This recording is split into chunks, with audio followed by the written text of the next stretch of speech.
I know it's been a while since my last video, and I'm back up on the Washington coast and doing a workshop first day. And I walked down the beach and left my bag, my camera bag with most of my stuff in it, where I shouldn't have.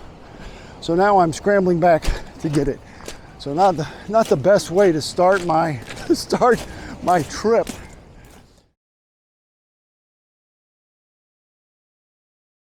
Headed to get my bag, and then I'll get something set up.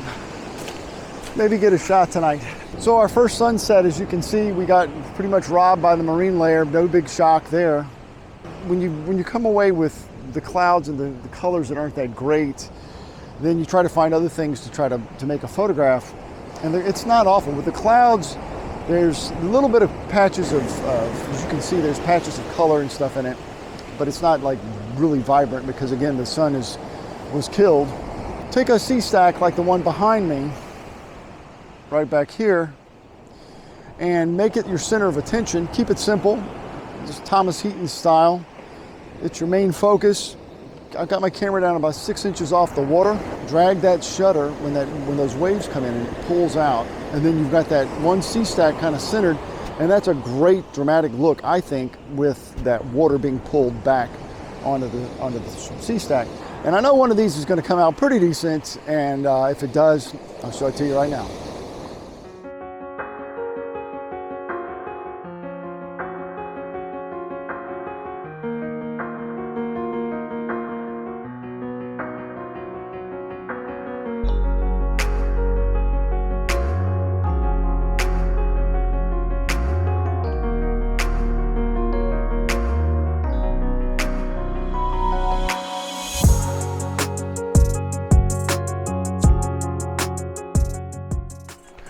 Something I noticed last night with some of the people on the workshop, where they would pull their camera out and then they would just start shooting very quickly.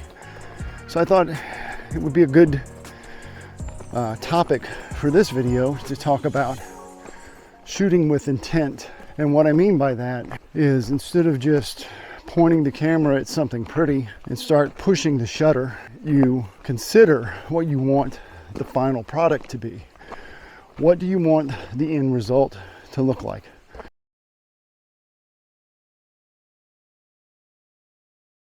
Shooting with intent should follow some basic steps. The first thing is figure out what your subject is. I don't think you can really have a compelling photograph unless you have a subject center of interest. Obviously something has to catch your eye. But what if it's just a beautiful sunset? The sky looks great. Well, that's just not enough to carry a photograph, in my opinion. You need to have something more than like a pretty sky in order to come away with, like I say, in my opinion, a compelling image.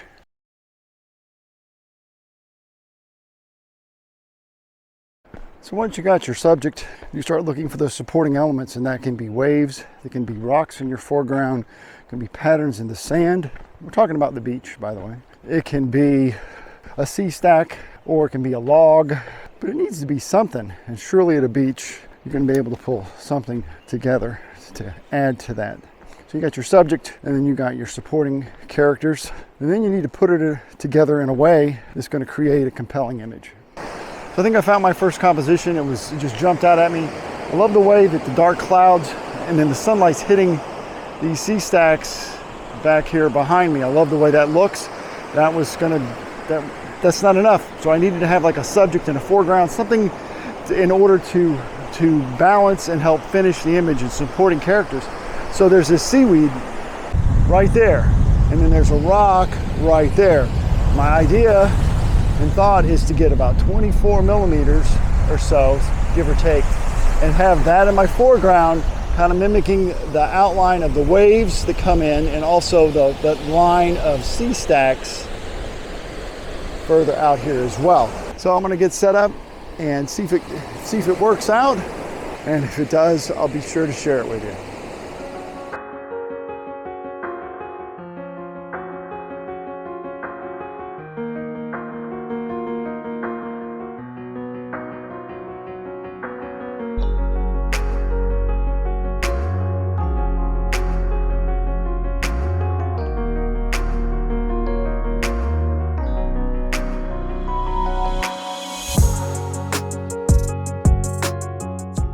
We've covered the subject and the supporting actors and all of that, but sometimes you can get away with having less of that. You can get away with a solitary subject. You need to make sure that it's very minimalist and that single subject is prominent and there's no other distracting elements in it. And that could be debris on the beach, other rocks that are around, or it could be a log, or it could be like in a forest scene, it could be branches or something that's coming into your frame. Anything like that is going to take away from it. So if you're going to go for a simplistic approach with a single subject, you want to make absolutely positively sure that that's it, and it's a clean image. For example, there's this photograph of a sea stack that I took, and you'll notice that when I saw it, I visualized it by itself because I loved the light that was hitting one side of it, and it was a side lit from sunset, and I really liked the way that it looked, and I liked the way the water looked, and I liked the shadow of it that was coming toward the camera in the water. What I didn't like was the sea stack that I couldn't get rid of on the left.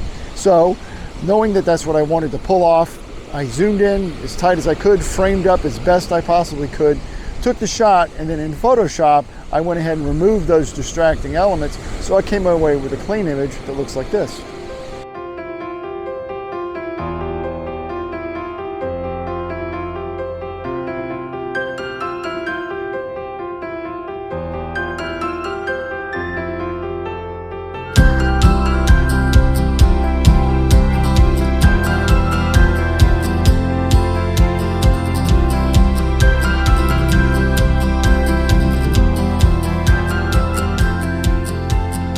So how do you photograph with intent? How do you know what to visualize? Well, there's a couple ways that you can get started with it. And one way is, instead of pulling out your camera and setting up a tripod, and I've talked about this in my other videos, is pull out your phone and use it.